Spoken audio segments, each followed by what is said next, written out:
Hi everybody, welcome to Van Build update number 9, the sink and stove edition. Today we're going to go over the beginnings of the sink and stove.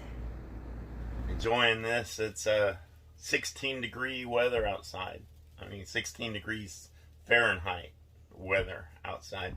And got the Mr. Buddy here going here, and I have it actually down on medium, and it is hot in here. I'm ready to shed this long sleeve thing because it is truly is nice, man.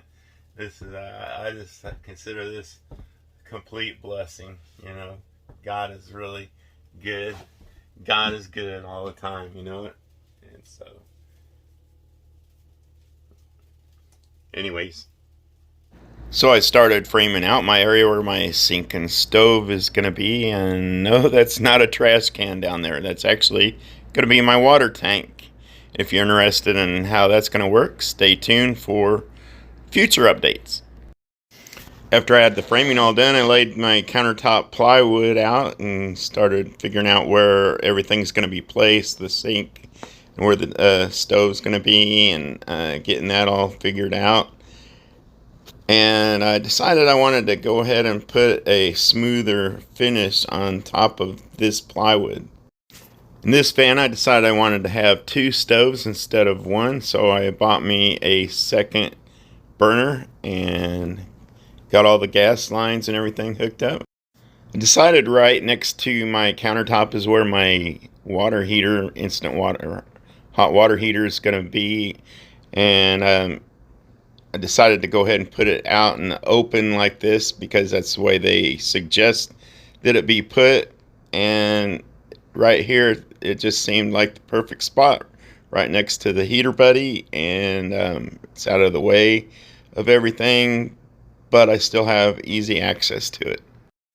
One thing that's going to be cool about having everything centralized right here on this one side is my water, my gas, and everything is all connected right to the same area. I don't have to run lines under the floor, through the walls, or anything like that. And it's going to make it possible, so if I want to keep my water tank and lines from freezing, I could leave the heater buddy on a really low setting when I'm away from the van in the cold, and it'll keep everything thawed out. So I started framing out my shelving for everything that I want above the countertop area. And don't make fun of me, it kind of goes over into the doorway a little bit. It's not going to be that big of a deal. But I realized if I wanted to put my microwave on this side over by the kitchen stuff, that it's going to have to stick out that far a little bit. But it doesn't hinder going through the door at all. So that's what I decided to do with it. So here's a picture of it. Where it's going to be placed, and I went ahead and put the outlet where it's going to be plugged into right in behind it in that shelving area, so to be tucked in out of sight and everything. I think it's going to look pretty good. It measured it out and made it perfectly so that I can actually fit my coffee pot right in there next to it and plug it right in next to it.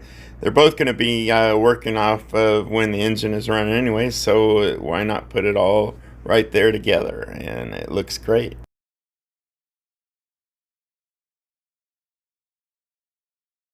And here it is with the door open. You can see it's not going to be a problem getting through that door at all. You can just step right through it.